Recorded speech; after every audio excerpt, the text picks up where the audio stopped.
Croeso i sôn am sgwennu, cyfres o sgyrsiau wedi noddi gan y Coleg Cymraeg Genedlaethol sy'n trafod ysgrifennu creadigol cyfoes. Llion Pryderi Roberts ydy fenw fi. Dwi'n uwchddarlithydd yn Ysgol y Gymraeg, Prifysgol Caerdydd. A'r tro yma, y fardd, y Brifardd, y perfformiwr, Ifor ap Glyn sydd wedi ymuno am sgwrs. Mae Ifor yn ffigwr amlwg yn y sy'n farddol gyfoes, yn Brifardd y Goron, yn Eisteddfod Genedlaethol Môn, 1999, ac yna yn Eisteddfod Genedlaethol Sir Ddinbych ar gyffiniau yn 2020. Mae'n gyn-Fardd Plant Cymru ac yn gyn-Fardd Cenedlaethol Cymru.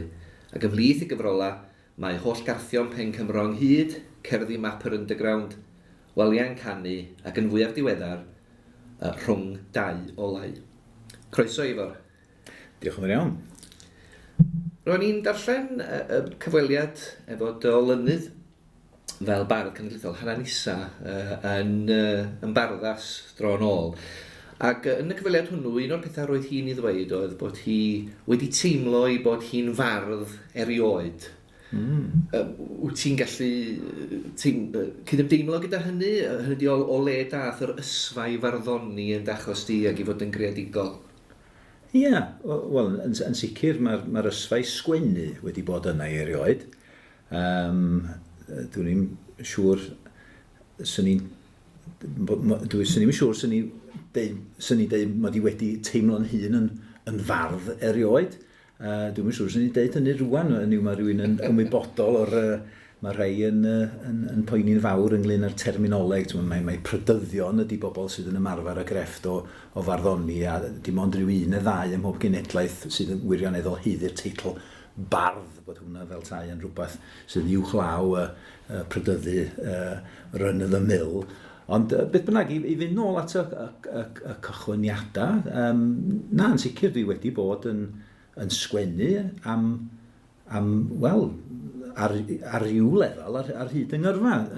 Nôl yn yr 80au, mi nes i ennill yn hamad fel sgwennwr am gyfnod byr, sgwennu dramau teledu, neu sebon, opera sebon i'r teledu, dinas o barchus goffadwriaeth. Ac y sywaith, mae'n siŵr mae sgwennu ar gyfer y teledu di'r unig ffordd, mae unrhyw un yn y Gymru sydd ohoni yn medru ennill i damad fel awdur. Dwi gyboli yn rho efo y dramau'r theatr, sgwennu newyddiadurol, ambell i beth i'r Guardian. Ges i fynd i Madrid unwaith i Holi Gareth Bale ar gyfer Radio Times, oedd hwnna'n dipyn o binnacle. Dwi'n mynd oedd yn binnacle newyddiadurol, ond yn sicr nes i fwynhau y cyfle yna. Ac wrth gwrs cyfrannu barn, llafar gwlad, golwg ac yn y blaen.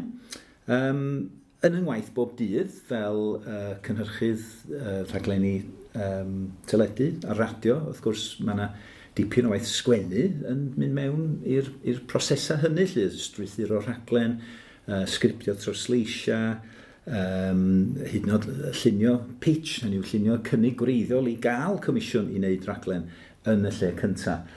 So rhywun yn medru dadlau bod yna peth crefft sgwennu, hyd yn oed wrth lunio e-bost, hynny yw yn sicr o'r llythyru ystalwm yn cael ei ystyried yn ran o'r grefft, a dwi'n meddwl mae ddim reswm pam fod rhaid i pethau jyst am bod nhw mewn yn cael eu cyflwyno ar ryw lwyfan mwy ephemeral, bod nhw o reidrwydd yn gorfod bod yn bring o ran crefft a sylw. Ond i ddod nôl at y sgwennu creadigol, dwi wedi sgwennu 2 nofel, un wedi cyhoeddi a llall yn disgwyl major surgery, a 6 o gasgada barddoniaeth. A cyfrannu at sawl un arall. Felly mae'r ysfa wedi bod yn ei erioed, sy'n ni dweud. Na i gytuno fo hynna.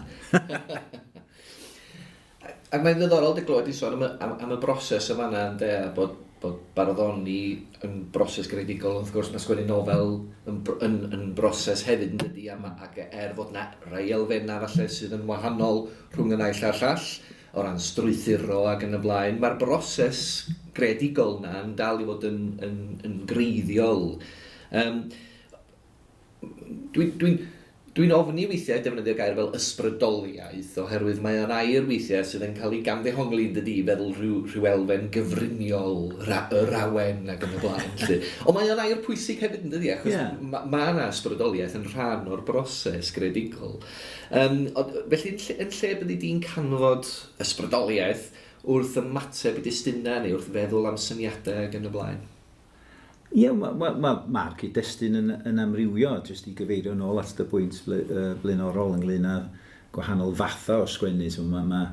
Mae sgwennu cerdd yn sprint mewn cymhariaeth â llunio nofel sydd yn farathon os nad yn ultramarathon.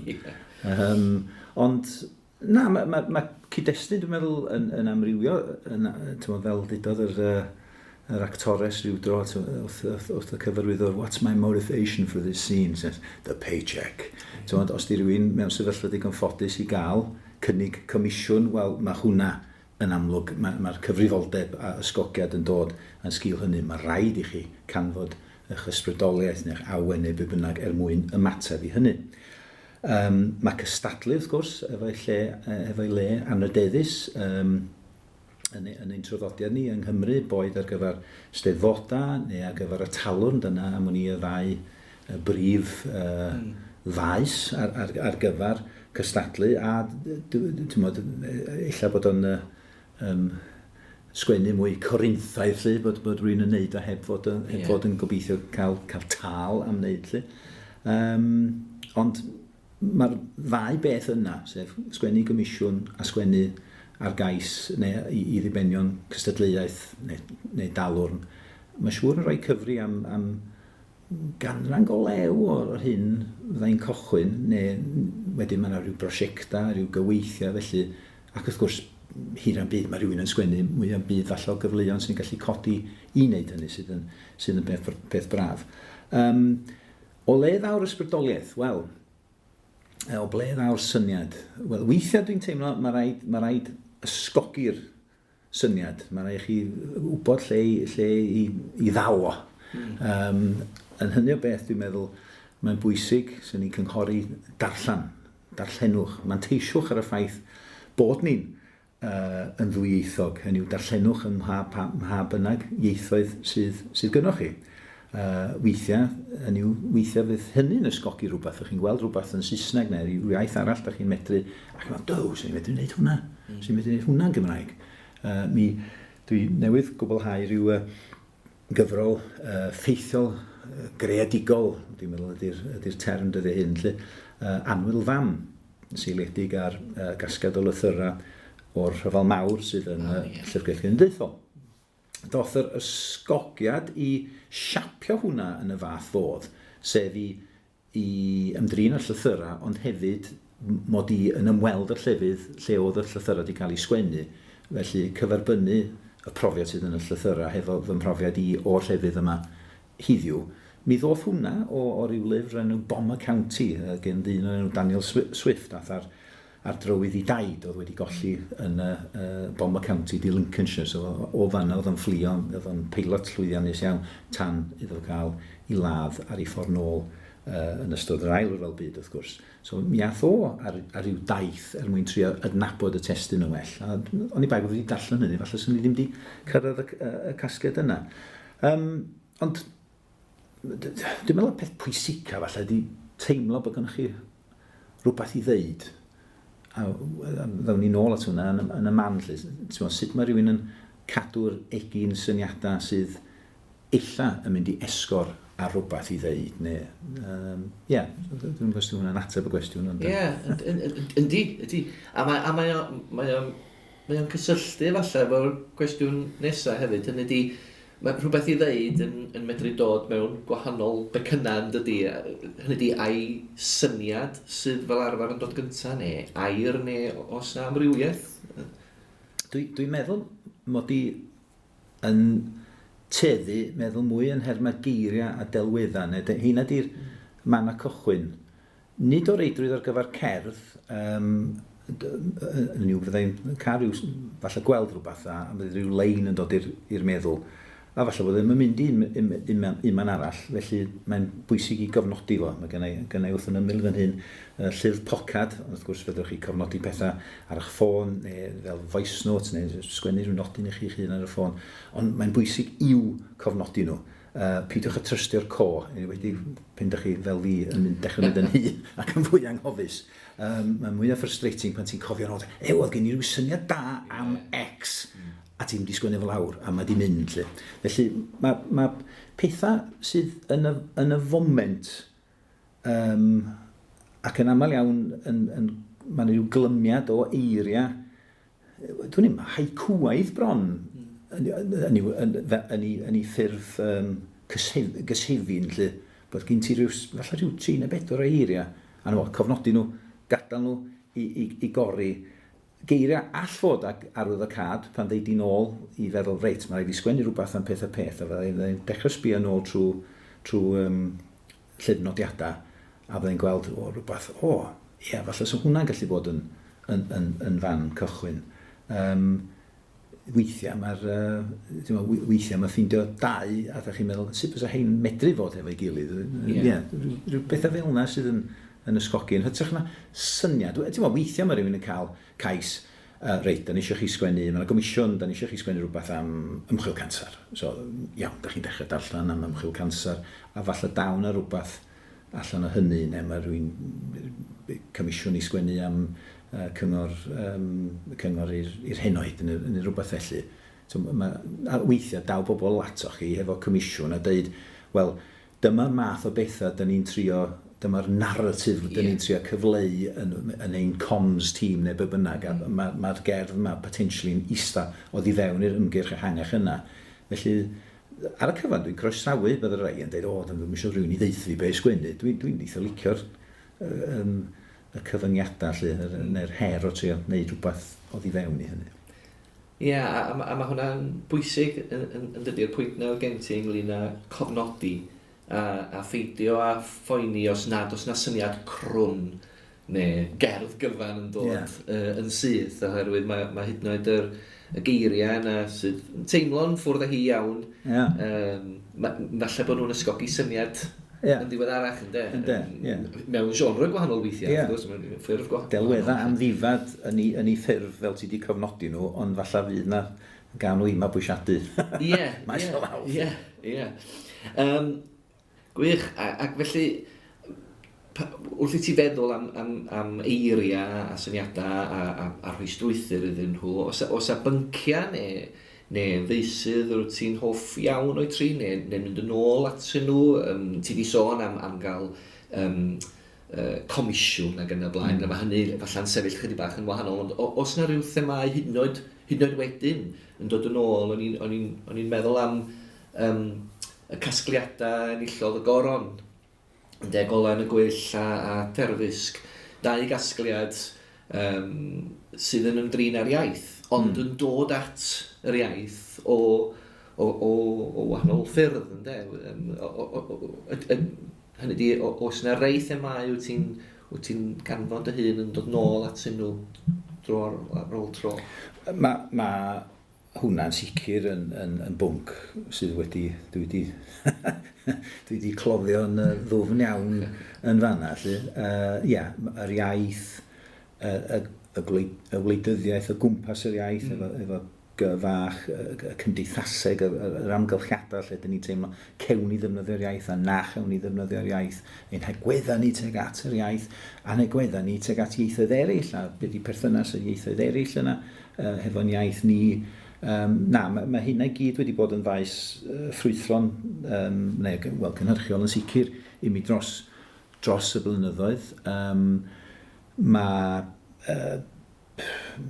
Dwi'n trio sgwennu, dwi'n trio fod yn chadal y Sais yn politically and socially engaged. Dwi'n meddwl mae traddodiad Cymreig ni yn gyffredinol wedi wneud hynny dros y blynyddoedd. Hynny mae'n mynd nôl reit yn ôl at wreiddiau'r traddodiad oedd yn gychwynodd fel traddodiad mawl, ond wedyn rhan o berthynas y bardd a'i noddwr oedd yr hawl i gynghori ac i, ddim jyst i stwffio gwell fel petai, ond hefyd i falle cynnig neu mawrygu yr rhinwedda oedd yn fwyaf dymunol, lle. Ac wrth gwrs nath heina newid gyda threigl amser o'r edmygu gallu rhywun i drin cleddyf a bwyall i heilioni fo a falle i foneddigeidrwydd o ac yn y blaen. Yn yr un modd, mae'n siŵr mae bardd unigol, falle hefo'i dymhora, yn sicr mae mi o'n i pan o'n i'n iau yn sgwennu mwy o gerddi am blant ac am y deulu pan oedd y plant yn llai wrth fynd yn hun. Mae'n siŵr mae yna fwy o gerddi am gollad ac am heneiddio a her sydd ynglyn ynghlwm a heneiddio. Un peth un peth sy'n ni'n licio, sy'n ni'n sgwennu mwy amdano fo, ydy'r argyfwng hinsawdd. Dwi'n meddwl mae hwnna'n eto'n dod nôl at y dyletswydd bardd neu sgwenwyr yn gyffredinol i ddeud rhywbeth yn de. Mae gen ni gyfla i ddefnyddio yn cyfrwng i ddeud pethau. Mae hwnna'n gyfrifoldeb, ond mae hefyd yn gyfla'n ferthol. A bod yn ymwybodol o'r hyn sy'n digwydd o'n gwmpas ni. A bod yn rhan o'r sgwrs. Yn ynglyn â phethau hefyd yn de. Sy'n dweud bod yna ddim byd sy'n ni'n osgoi i wneud, neu sgwennu amdano fo. Eto ddod nôl at y busnes, mae cyfnodau yng ngyrfa rhywun lle mae siŵr o'n i'n sgwennu lot mwy o bethau doniol estalwm. Dwi'n gwybod pam dwi ddim yn gwneud rwan, dwi'n gwerthfawrogi joc ar mwynhau chwerthu'n gymaint ag nes i erioed lle, ond dyna'r cyfeiriau mae rhywun di mynd ato fo. Mae un peth sydd yn codi ofn yn i fi fel pwnc, ydy englynion cyfarch neu penillion cyfarch bobl. Dwi'n licio cynhabod bobl, ond dwi'n edmygu camp y rei sy'n medru cynhoi y dweud i ofod mor ddyr. Dwi wedi trio ambell waith yn hun, ond fyswn ni'n teddu osgoi hwnna, tai rhywun yn gofyn i fi. Sa'n dweud, neu di sgwennu englyn, fyswn ni'n teddu, sa'n well cael soned. Mae yna mwy o bosibiliadau mewn 140 o silla na sydd mewn 30. Yn beth arall sy'n ni'n dweud, illa sy'n codi, ddim codi braw ar rhywun, pan mae rhywun falle'n cael cais i sgwennu rhywbeth am destun lle mae rhywun falle wedi sgwennu dipyn o bethau ar y testun ar blaen ac yn teimlo, dwi'n gwybod os faint yn fwy sgan i ddeud am hyn, ond wedyn da chi'n gorfod penderfynu wedyn, da chi'n ymateb i'r cais a mae rhywun yn trio wneud hynny, dyn rhywun ddim eisiau siomi yn gyffredinol lle. Ond dyna ran o'r her, ynddo? Mae bobl yn ffeindio pethau newydd i ddeud am dolyg, bob dolyg, ynddo? Mae modd i wneud o'n de, ond weithiau mae rhywun falle ceisio ochr gamu'r heibio os ys modd. A fel ti'n deud, yr her yna o fod eisiau sgwennu am y pethau bwysig, am y pethau mawr yna, ond ti eisiau dweud rhywbeth sydd ddim wedi cael ei ddweud o'r blaen yn union yr un ffordd. Ond wrth gwrs, fel ti'n deud, mae pwnc fel yr iaith, mae'n hysbydd yn dydi. Mae yna gymaint o agweddau gwahanol arno fo, gymaint o elfennau gwahanol, y mae modd mynd atyn nhw. O ran dy broses di wrth sgwennu, wedi ti gael syniad neu, wedi ti ddechrau'r broses yna, wyt ti'n dilyn yr un broses bob tro, os gen ti rhyw gamau pendant iawn, neu ydy y broses yn amrywio'n ddibynnol ar lle wyt ti a phryd wyt ti a phryd wyt ti'n sgrifennu ac yn y blaen. Sonia chydig bach wrthon ni am dy broses di wedi ti ddechrau ar y broses feddwl? Fel dydych chi'n gynharach, llinell neu ddelwedd sy'n fel arfer rhoi trywydd cychwynnol i mi lle. A wedyn mae rhywun yn illa yn lloffa am ryw ail ddelwedd a gweld tybed oes na fodd canfod cyswllt rhwng y ddau beth. Ydyn nhw'n medru ista, mi oedd na, o'n i'n arfer gweithio am myd teledu, oedd na gwmni nid anenwog, lle oedden nhw'n rhoi yn lle meddwl am syniadau a wedyn meddwl am deitla yn diwedd y broses. Yn rhoi y teitla oedden nhw gyntaf, wedyn nhw'n gorfod dyfeisio dyfeisio rhywbeth fasa'n ffitio teitl honco post yn aml iawn, rhywbeth bachog a wedyn mynd. A mewn un ffordd, falle mae'n rhywbeth, ti'n cochwyn efo rhywbeth bachog, rhywbeth sydd wedi gwneud i chdi feddwl a stopio a gyfnodi, a wedyn, wel, lle mae hwnna yn medru mynd. Wrth gwrs, mae rhai ffurfiau yn cynnig canllaw i chdi. Os ti'n sgwennu ar y mesur y caeth neu mesur y rhydd, wel, wedyn, mae rhywun yn... enghraifft, efo Englyn, da ni gyd i chwarae'r gêm, ti'n sbio ar Englyn, ti'n fel arfer yn gallu gesio pa lein ddoth gyntaf. Cos fel arfer, un o'r leins cryfa ydi o, achos hwnnw sydd wedi penderfynu rodl ynddo. Felly, dyna fo. Yn yr un modd, efo mesur y rhydd, fel arfer, mae rhywun yn licio meddwl bod rhywun wedi gallu agor efo rhywbeth golew o gry, a cloi efo rhywbeth golew o gry, ond wrth gwrs mae rhywun yn anelu bod bob llinell efo rhywbeth cry, neu rhywbeth ffres, neu rhywbeth newydd yn efo. O ran y broses wedyn, yn unig beth pwysig, dwi'n meddwl ydy'r drafftio, a'r ail drafftio, a'r trydydd drafftio, a'r os dwi hedyn trwy o leia 6 neu 7 o ddrafftiau, fel arfer meddwl, falle bod ni'n wedi gweithio digon caled yn efo. Yn aml iawn, newidiadau bychin, mae'r newidiadau mowr yn y drafftio cyntaf, a wedyn mae'n setlo, a wedyn, falle na fydd na ryw newid mowr, ond weithio fydd na. Weithio mae rhywun yn gweld pam di rhywbeth yn cweit yn gweithio, ti'n meddwl, sy'n ni symud hwn o gwmpas, wedyn mae'n gallu dod. Petai rhywun hefo'r modd i wneud hyn, y peth arall byddwn ni'n cymrydwyo, ydy pan ti'n meddwl bod ti wedi cyrraedd rwla golew efo, dod o'n y dror ac anghofio amdano fo am mor hir ac wyt ti'n medru wneud. Wrth gwrs ti'n dal yn byd os ti'n gorfod sgwennu tasg i'r talwrn a maen nhw wedi sgwyl fory nesaf yn y diwrnod ar ôl.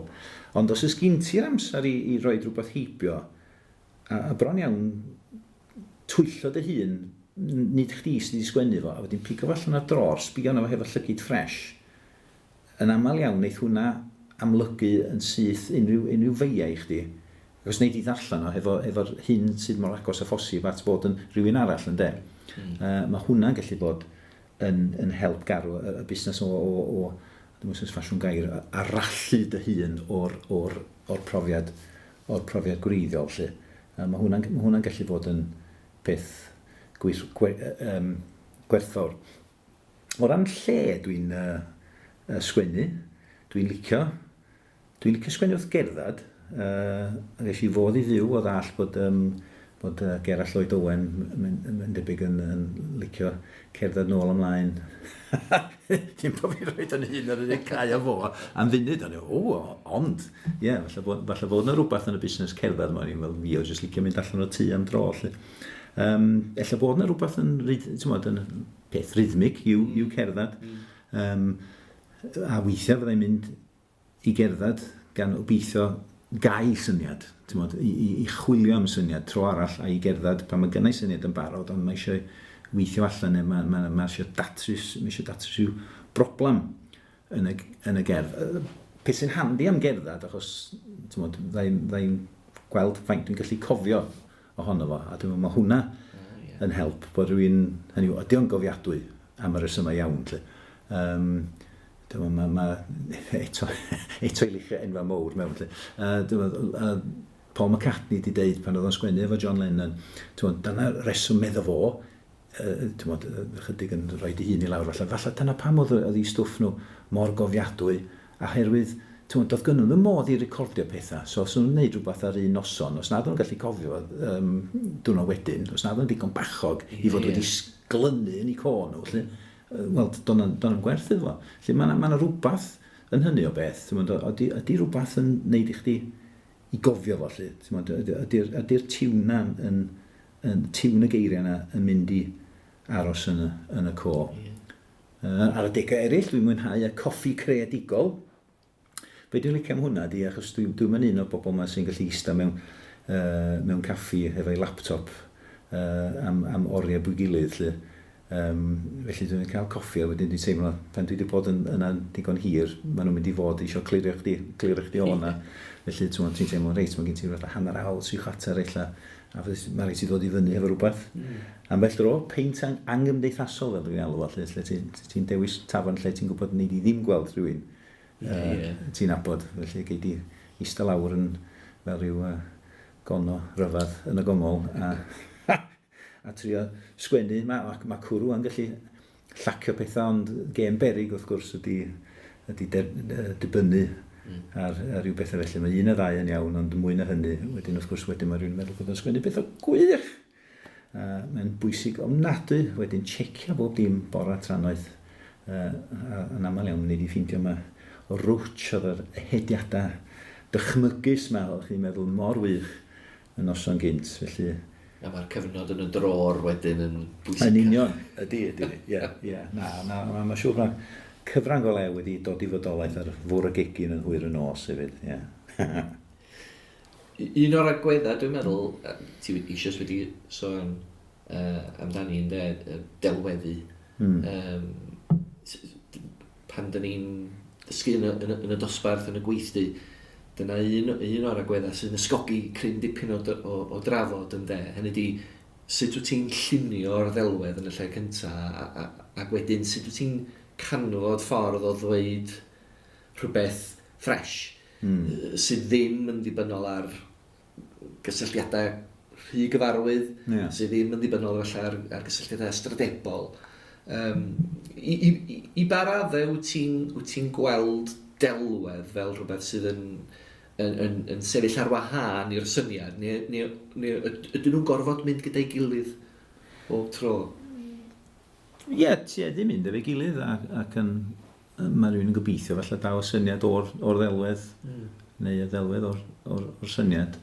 Mae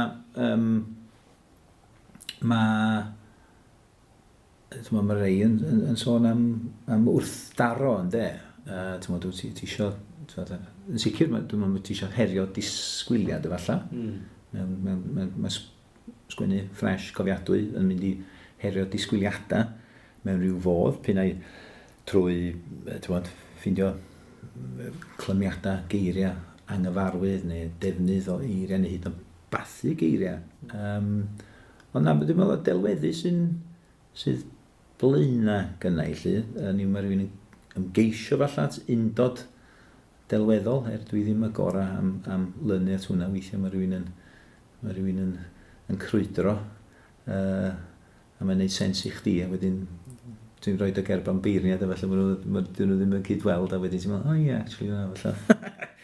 Falle nad oedd hwnna'n gweithio. Dwi'n meddwl, dwi'n hoff iawn o'r strwythyr a amlynellwyd flynyddoedd yn ôl yn llyfr o'n i'n gorau astudio yn yr ysgol, Ffurfiau'r Awen gan Leslie Richards, ac oedd o'n rhoi rhyw fath o blueprint ar gyfer y dylyneg, gen ti osodiad gyntaf, a wedyn ti'n datblygu'r gosodiad gwreiddiol yn yr ail ran, a wedyn yn y trydydd ran ti'n dod i ryw fath o gasgliad. So, diolch cweit yn dialectic o ran synthesis, antithesis, thesis, antithesis, synthesis. Ti'n meddwl bod gen ti rhywbeth gall fod, wrth gwrs. Gen ti rhywbeth, ti'n cyferbynnu efo rhywbeth arall, a wedyn ti'n dod i ryw fath o gasgliad, dwi'n tynnu gasgliad allan o'r cyferbyniad yna. Ond dwi'n meddwl mae'r patrwm yma'n yn helpu ni. Yr arbenigedd yn y dweud, dwi'n meddwl, di un o'r pethau pwysica, haws deud na gwneud. Hynny yw bod gen ti rhywbeth ym mhob llinell, yn nelu bod yna rhyw ffresni yn y dweud.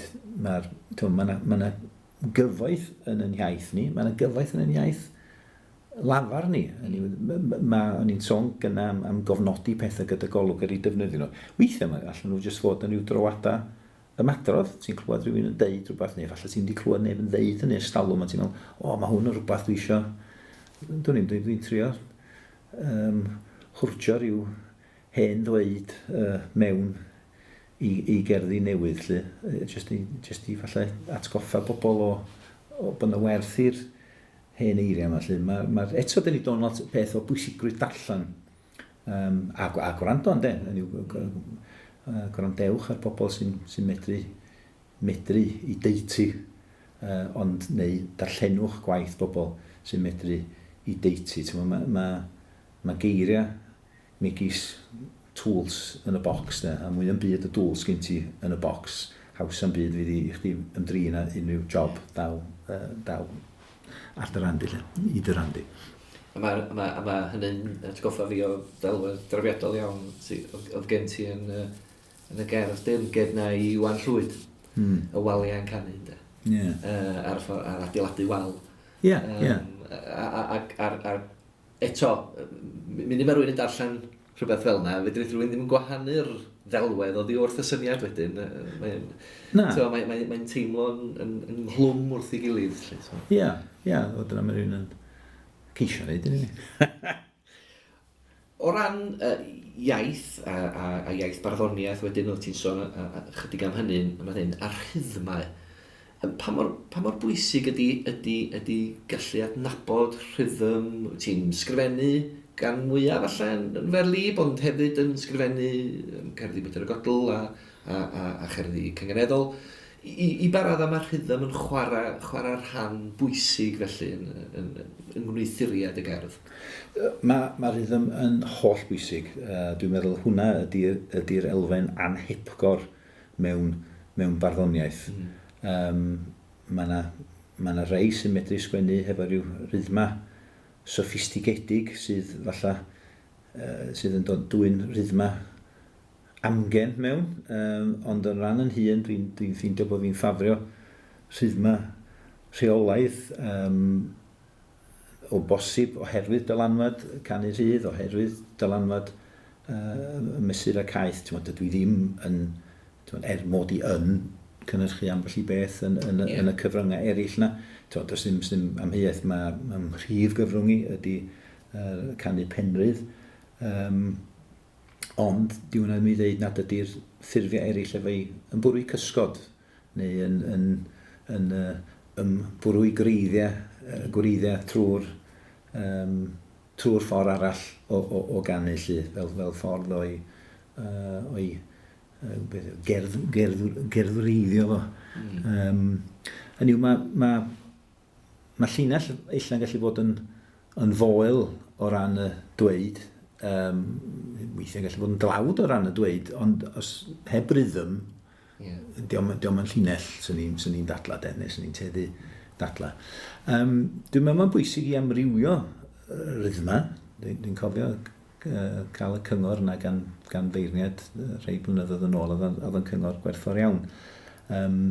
O ffafrio rhythm reolaidd, mae berig i rywun mynd i weithiau, ti'n creu bron i fod i ddisgwyl, beth yw hwn, dwi'n mynd i troi mewn i gan ar y mesur rhydd, lle. A nad yw ddim, a wedyn ti'n bron iawn, medru setio dy hun i fyny, siomi rhywun, lle. So mae'r amrywio hynny, dwi'n meddwl. A mae'n rhan o amrywio'r ergyd. Ydy. Mewn cyfrol enghraifft. Ti ddim falle eisiau bob cerdd fod ar un rhythm iddi ar ergyd iddi. Yn union, na.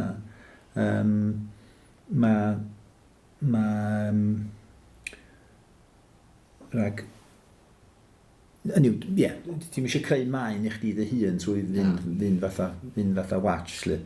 Mae'n rhaid i ddweud, o ran y busnes rhythm, un o'n has bethau fi mewn cyneuon, bod i'n sgwennu cyneuon yn hun, neu ddim eich blynyddoedd lawer, ydy cama cenu. Dwi'n gwybod nid siarad ydy canu, ond wedyn dwi'n meddwl mae'r canu mwyaf naturiol yn defnyddio rhythma yr iaith lafar fel mewn cychwyn, lle. A'r glust yn clywed y corfan naturiol yna. Dwi'n gwybod mae rhai wrth rapio, mae nhw'n gwneud pwynt o gama cenu a stimio geiriau mewn. Mae hwnna'n rhywbeth gwahanol, ella. Ond mae canu mwy canol y ffordd lle mae bobl jyst wedi... Yn aml iawn dwi'n falle achos maen nhw wedi llunio llunio'r gan yn wreiddiol yn Saesneg a wedyn meddwl, o ia, reit, fyna ni roi geiriau Cymraeg o rhywman, gret, ond falle wedi sesbinio y geiriau i ffitio i mewn i'r esgyd, lle, a dyn nhw'n cweit yn eistedd yna, bodloni, eto, pidio ail drafftio, pidio dod nôl yn meddwl, pam di hwn yn cweit yn swnio'n iawn, lle. Ie, na, mae rhythm yn hanfodol, ond yn yr un modd, mae'n teisio ar y trics eraill sydd yn y mesurau eraill, yn des, y cyffyrddiadau cyngeneddol, y cyflwyno, yr odla mewnol, neu ambell i odl i gloi cerdd. Mae'n neud hynny ddim bob tro, ond yn reit aml mae odl ar y diwedd yn helpu cloi bydde Shakespeare yn neud yn neud drop arall. Wedi cael Caryl Lewis am y cati. A Shakespeare fan ar, ydy'r hoci ma'n cyflwyno. Na, ond mi ddod o ambell waith yn cloi araith mewn y mesur blank verse, beth yw'n Gymraeg fa. Yn y mesur yna, ond mae'n cloi efo cwplad ar y diwedd. Jyst iawn, na fo, da ni wedi gorffan. Ydy perfformio yn cyd-fynd efo hynny? Da ni'n adnabod di fel bardd sydd wedi perfformio ei waith, a wedi bod wrth i ers blynyddoedd yn perfformio. Mae rhywun yn meddwl am bol a chyfri banc, Cyfoes cyhoeddus yn y 90au, sychad am sycharth, a y daith rwyt ti'n mynd arni hi ar hyn o bryd, y daith newydd Siathre am Adra. Felly, ydy perfformio yn rhywbeth ychwanegol i ddyfeisio'r gerdd neu i'r broses creadigol, neu ydy o'n rhan o hynny? Na, dwi'n meddwl mae'r gerdd yn gorfod dod gyntaf, gorfod hawlio i fodolaeth cyn bod rhywun yn meddwl am sut falle mae rhywun yn mynd i gyflwyno fo. Wedi deud hynny, wrth gwrs mae'r rhythma a'r pwyslais a'r hyn sgyr rhywun i ddeud, mae hwnna. Dyna un peth i'n ffeindio sydd yn, i'r gradda hyn, mi fydde falle yn meddwl am perfformio efo P fach, yn yw dwi'n licio deud pethau, peidio just darllen nhw, ond deud nhw yn hun. Ac ambell waith, chi'n ffeindio mae rhyw glymiau sy'n edrach yn gret ar y tudalen. Chi'n sylweddoli, dyd i wir, mae hwnna fi'n bach yn anodd i ddeud. Felly mae rhywun wedyn yn mynd nôl i tincran a gwarad hynny, yn lle bod rhywun wrth i perfformio fo, neu jyst i adrodd o, yn ffeindio hun yn, hwn di'r bit lle dwi bron a baglu bob tro, lle, wel, cael gwarad o'r problem ynddo. Fydd mwy na thebyg yn broblem i rhywun arall, tai nhw isio adrodd y gerdd. Dwi'n meddwl mae'n bwysig i gadw'r beth y gair dwa, mae rhaid i'r gerdd ddod yn gyntaf a wedyn poeni am y perfformio. Yn yr un modd, a dwi'n gwneud styfnig efo hyn, yn yr un modd pan dwi'n sgwennu rhywbeth gan wybod bod o'n mynd i gael ei gyfieithu efo llawer iawn o'r comisiynau yn y cyfnod fel bardd cenedlaethol, o disgwyl bod pethau'n cael ei gyfieithu i'r iaith arall, a fi, fel ni'n nôl at yna wedyn, falle fi gan amlawdd yn gyfrifol am ei gyfieithu nhw. Fysa wedi bod yn hawdd falle i rywun i osgoi pethau oedd rhywun yn ymwybodol yn mynd i peri her i'r cyfieithydd, ond wedyn o'n i'n meddwl, wel na, achos na, dwi eisiau deud fy wneud yn Gymraeg yn ddil o fethair, heb gorfod fod yn teimlo fi'n sbio dros yn ysgwydd, ydw i'n gwneud hyn yn anodd i gyfieithydd, fel dwi'n dweud, gan aml a fi fy hun, ond na, oedd yn bwysig, oedd y Gymraeg yn dod yn gyntaf. Enghraifft, nes i sgwennu rhywbeth i nodi y flwyddyn gyntaf ar ôl cychwyn Covid.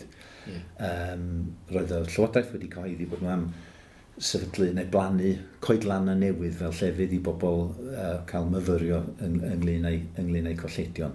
A wrth i ni trio ailafel yn y bywydau ar ôl y pandemig a dod at yn coed yn cynnig ei hun fel teitl i mi.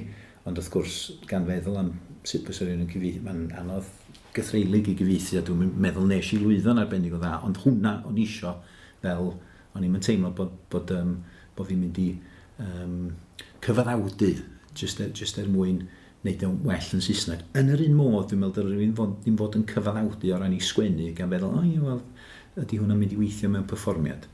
Mae yna, ges i'n hyflwyno i'r gwahaniaeth, chydig yn sbiwrius yn y marn I, ymhlith y beirdd yn y byd Saesneg yn lle diweddar. Rhywun yn gofyn I mi, are you a page poet or a stage poet? Ac o'n i'n meddwl, wel, dwi'n yn siŵr os dwi'n cydnabod bod yna wahaniaeth rhwngthyn nhw. Dwi'n sgwennu gan obeithio wneith o fod yn werth I ddarllen ar y tudalen, a dwi'n gobeithio bod yn ddifyr neu yn berthnasol o'i chlywed yn cael ei chyflwyno ar lwyfan neu mewn noson neu be bynnag. Ar y welfan o snobyddiaeth lenyddol I ryw raddau, do? Wel, o bosib, ie. Yn y gwahanol gategoriau yna, allan. Mae sawl cywair posib, sawl cywair yn bosib I gerdd, wrth gwrs, ond dwi'n teimlo'n meddwl o ddarllen yn dda. A dwi'n gwybod, weithiau, dyn ni'n amheus, eto Gerall Lloyd Owen ar y talwn y stalwm, fydda fo'n deud weithiau, nath o ddarllen hwnna'n dda, do, ond yn bron iawn, oedd yna dim cyfeirniadaeth yn hynny. Achos yn ddealledig yn hynny, nath o ddarllen yn dda, achos oedd yn trio cuddiad efo histrionics, oedd yn trio cuddiad rhyw dlodi yn y dweud. Wel,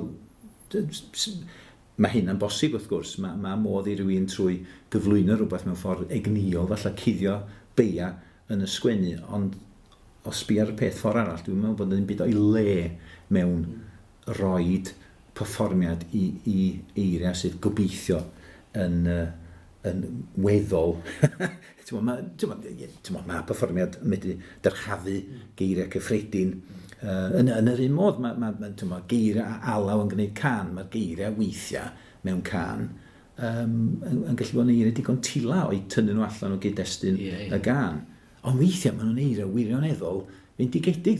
Dydy Bob Dylan wedi cael yn poet laureate, Nobel poet laureate ar gorn ar hyn oedd yn sgwennu gan amla i'w roi mewn cynnion ynde. A'r syniad na wedyn o glywed, hyn o'r pan wyt ti'n cyfansoddi, pan mae gen ti ddrafft, drafft cyntaf hyd yn oed, fod ti'n clywed y geiriau, ni just I darllen nhw. Ie, byddai'n deud nhw wrth fi yn sicr, achos dwi'n meddwl mae hwnna'n bwysig ar sawl lefel, pyn oes gen rhywun dim awydd llia I sefyll ger bron pobl eraill a'i hadrodd nhw.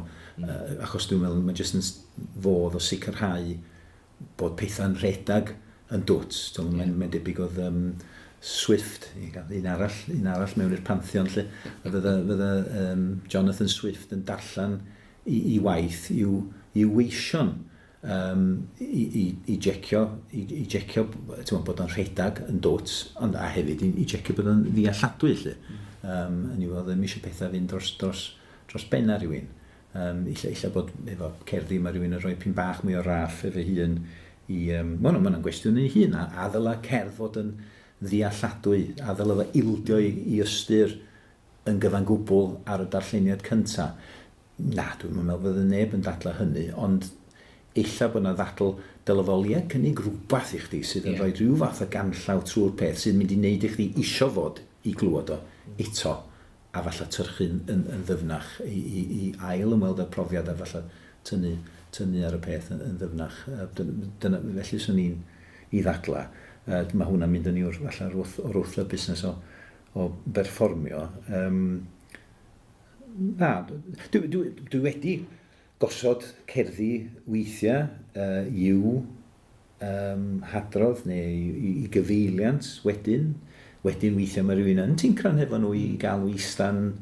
Mae'r wrth yn nhw eistedd mewn rhythma gerddorol, mae rhywun yn ffeindio illa bod eisiau ymrywio nhw neu adrodd mewn ffordd wahanol I gael nhw eistedd yn dwtiach, ond eto heb mynd I stimio nhw neu cam y cennu nhw.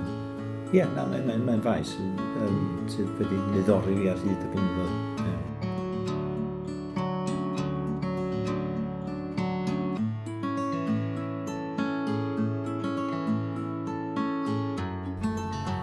oedda ti'n sôn yn gynharach am dy gyfnod fel bardd cenedlaethol Cymru. Pan wyt ti'n meddwl am y broses ac yn y blaen oedd ynghlwm wrth y rôl honno'r swyddogaeth honno, oedd y broses yn newid, oedd hi'n gorfod newid rhywfaint? Na, dwi ddim yn meddwl. Yn yw ddau gyngor ges i wrth gychwyn yn y swydd.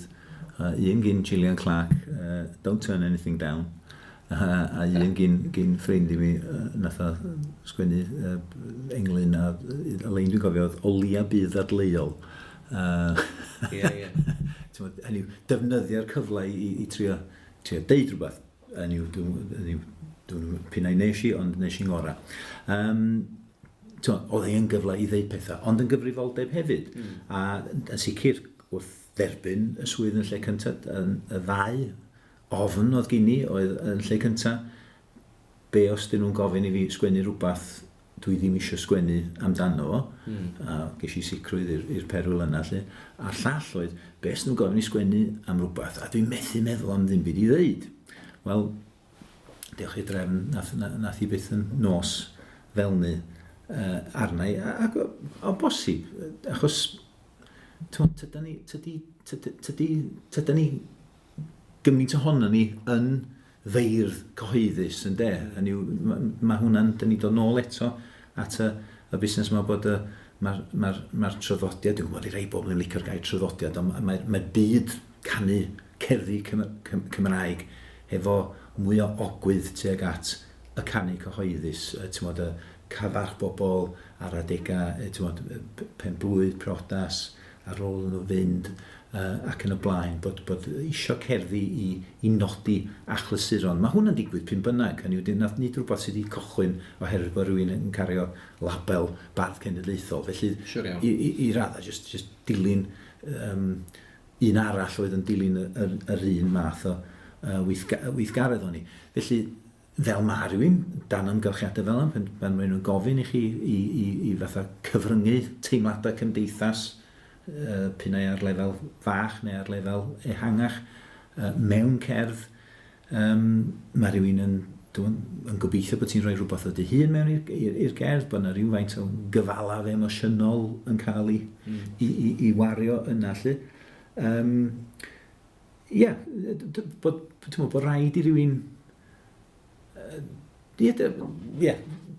bod rhaid i ni bod gymaint o beth ni'n neud yn farddoniaeth cyhoeddus pyn bynnag.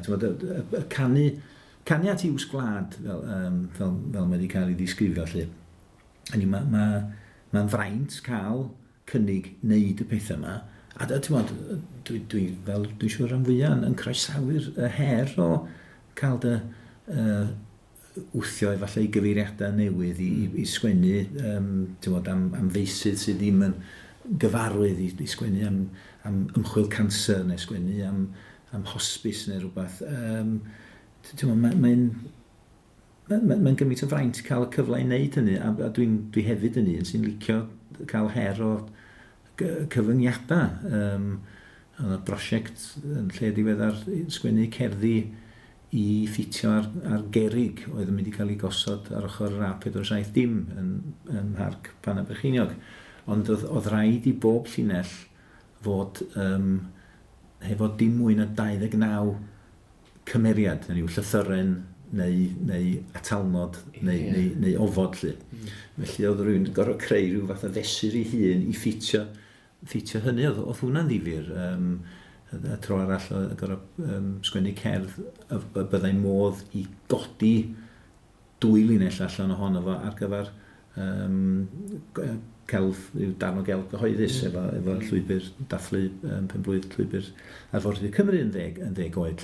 Felly yn yr un modd, mae pwnc newydd, mae'r modd i rywun weld o fel rhywbeth sy'n dy gyfyngu di, ond mae'n agor bydoedd a phosibiliadau newydd i fyny, de. Felly, mae wedi bod yn blesar cael y cyfle yma i fynd i feisydd newydd yn rhith bardd genedlaethol.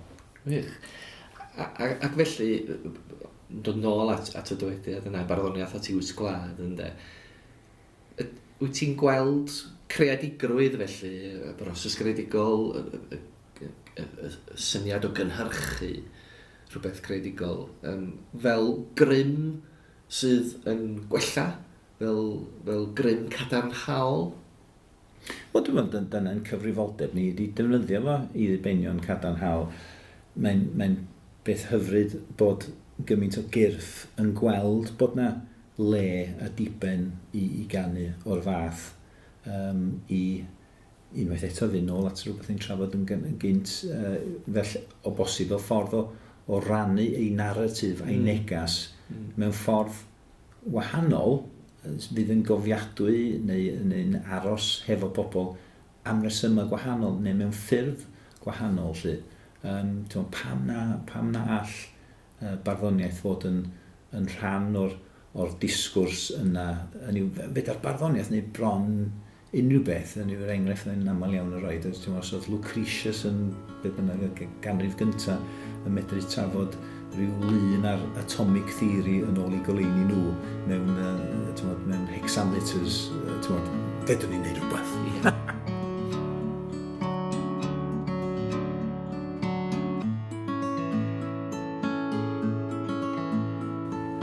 Ac oedd ti'n sôn am gyfieithu fel rhan o cyfnod y trilies di fel bardd cenedlaethol, bod na ddynion ar gyfieithu ac ni fys ti'n rhan yn cydlynu y prosiect diweddar i ddathlu llwybr arfordir Cymru ac yn cyfieithu gweithiau yn fan honno hefyd. Hynny di, da ni gyd yn ymwybodol o'r ystrydeb yna barddoniaeth sy'n cael ei golli mewn cyfieithiad ac yn y blaen, ond o fynd mewn ffordd arall, hynny di ydy cerdd yn elwa o'i chyfieithu. Mae rhywun fel Mae'n Elfyn er enghraifft wedi dweud, wel, mae'n cynnig posibiliadau eraill ac mae falle yn cyfoethogi y cerdd. Ydy cyfieithu cerdd yn broses sydd yn cyfoethogi cerdd yn dyfan di, neu?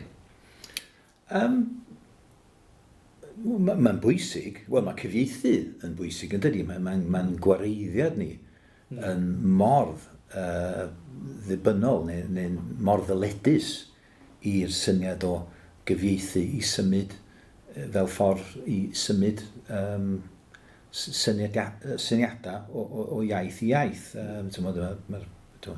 O'r Beibl I lawr yn de. Pan da chi'n sgwennu mewn... Mae'n faes yn ei hun, dydi? Mae bobl yn translation studies, yn does? Mae'r holl dynamics gwahanol rownd o gwmpas cyfieithu un iaith I iaith arall, neu peidio cyfieithu un iaith I iaith arall. Mae'r ieithoedd llai I defnydd fel y Gymraeg. Mae yna sensitifrwydd falla i'r syniad o gyfieithu yn yr ystyr bod rhywun falle yn teimlo, wel, pam fod rhaid I ni I gyfieithu. Mae yna fardd yn y Wyddeleg, B.D. Jenkinson, sydd yn ymwrthod yr syniad o cael. Dwi'n meddwl bod ni'n fodlon i'w gwaith I cael I gyfieithu o gwbl. Mae yna rei yng Nghymru sydd wedi, am gyfnodau, wedi cymeryd i'w safbwynt tebyg. Bod ddyla'r Gymraeg fod yn sofran mewn rhai amgylchiadau. Wrth gwrs, heb bod rhywun yn teimlo bod rhywun yn gorau stwffio'r Saesneg mewn I gadw cwmni ato fo. Ond mae cyfieithu I ieithoedd eraill yn ffordd I rannu y Gymraeg o gwmpas y byd. Dwi'n meddwl mae wahanol gerddi gynnau di cyfieithu rhyw 120 o ieithoedd gwahanol, gan amla jyst rhyw un neu ddwy o gerddi. Does na ddim cyfrola di cyfieithu na'n byd fel yna. Mae yna docyn golew yn Almaeneg a Pwyleg. Ac wrth gwrs, llawer iawn, yn y Saesneg, yn ein Cymru ddwyieithog. Dwi'n meddwl mae o'n fodd I gyflwyno y Gymraeg mewn llefydd lle fysa'r Gymraeg ddim yn cael i glywed fel arall. Fydd hwnna'n rhan o'r daith yma sydd ar y gweill gan cychwyn fory. Ond dwi'n meddwl heb o rywun, hynny fydd y cerddi i gyd yn Gymraeg, fyddai ddim yn darllen y cyfieithiad y Saesneg, ond moral bod yna gyfieithiadau ar gael i bobl ar bapur, a wedyn mae rhywun yn cyflwyno neu siarad am y cerddi mewn cyfuniad, mewn Cymraeg, cyfuniad y Gymraeg a Saesneg, neu Saesneg yn unig gweithiad. A ni wedi, cyn hyn, dwi'n gwneud cyflwyniadau yn Almaeneg a Gwyddeleg gan straenio fy adnodd y prin yn yr ieithoedd hynny mwyn wneud hynny, ond oedd hwnna'n brofiad braf, achos mae rhywbeth yn braf, mae'n teimlo, tydi bob dim ddim yn gorfod mynd trwy'r Saesneg, ynddo. Hynny, ydy, wrth gwrs, mae Saesneg yn iaith, mae'n iaith rhyngwladol, mae'n iaith sydd yn handi i ni gyfathrebu efo bobl eraill, ond wedyn weithiau mae'n brafach o lawer i gyfathrebu efo nhw yn ei iaith i hunain, ynddo. Achos mae Saesneg, mae hefyd yn iaith Gymreig, yn peidio anghofio hynny, ond mae hefyd yn iaith ymrydraethol, ynddo. Mae wedi bod yn fodd darostwm y Gymraeg. Felly, mae Saesneg yn fath o leia tair iaith mewn un, os â bwynt ein perthynas ni efo fo. Pan dyn ni dod at y busnes o gyfieithu, a pa mor llwyddiannus ydi o, fel ddydys di, what gets lost in translation, cusanu trwy hancas, ond wedyn am hwnni gwell cusanu trwy hancas na byd y cusanu o gwbl. Dwi'n mwynhau y her o gyfieithu, dwi ar hyn o bryd yn gweithio ar gyfieithu 3 bardd, un cwrdaidd, un geileg ac un o'r Saesneg. So, efo Saesneg, yn amlwg dwi'n gwbl rhugl yn yr iaith dwi'n gyfieithu ohoni. Efo'r geileg, gan ei peth gwyddeleg, so dwi'n medru dallt beth sy'n digwydd dan y bonnet i ryw radda. Efo cwrdaidd, dwi'n gwbl dibynnol ar y Saesneg, felly mae hwnna'n cusanu trwy hancas ar o'n gongl a boncad heavy duty hefyd. Felly, dwi'n meddwl, mae yna ffurf o gyfieithu, dwi'n teddu at yr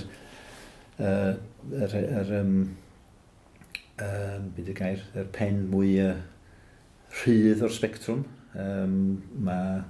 Mae Gabriel Rosenstock wedi sôn am transcreation yn hytrach na translation, bod rhywun yn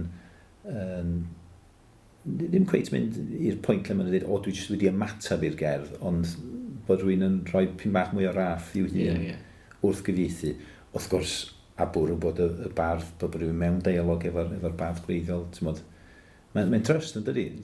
Pen ti'n gyfieithu, unwedig os mae'r peth yn cael ei gyfieithu iaith na fedra ti mon o fo, wedyn mae'n drust llwyr. Ti'n gorfod rhoi hawl i rywun i barchu, be ti'n disgwyl gan nhw. Dwi'n meddwl mae'n bwysig i barchu rhythma gwreiddiol, ffurfiau i'r gradd yma'n bosib. Dyn ni'n gwybod ar y naill llaw, mae'n anodd gythreilig i gyfieithu'r gynghanedd yn ystyrlon i'r Saesneg. Hynny mae'n modd cynghaneddu yn ystyrlon yn Saesneg, ond mae cyfieithu i'r Saesneg a chynghaneddu'r cyfieithiad yn anodd iawn.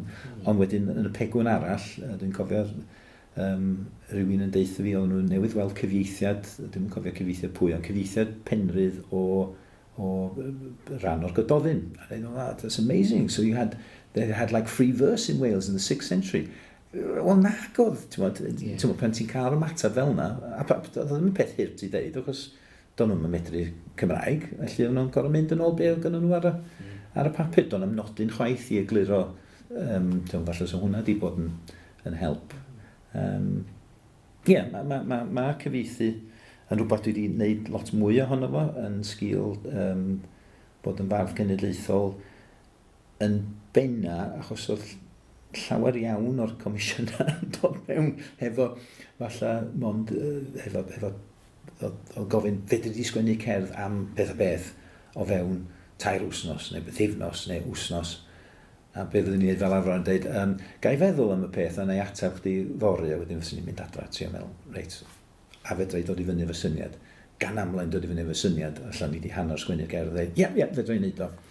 Ond, wrth gwrs, mwyn rhoi chwarae teg i orffan y gerdd, do'n yn posib i cael dialog ystyrlon efo cyfieithydd arall. Felly, nes i cychwyn fel yna a cael cyfieithiad a hyfryd o waith y Claire Potter yn benodol. A wrth y modd yn gweithio efo Claire, ond nath o peth fath o dirwyn i ben oherwydd pwys amser, nid oherwydd unrhyw fath o ffrithiant creadigol. Da ni'n perfformio yn gilydd nos o fori.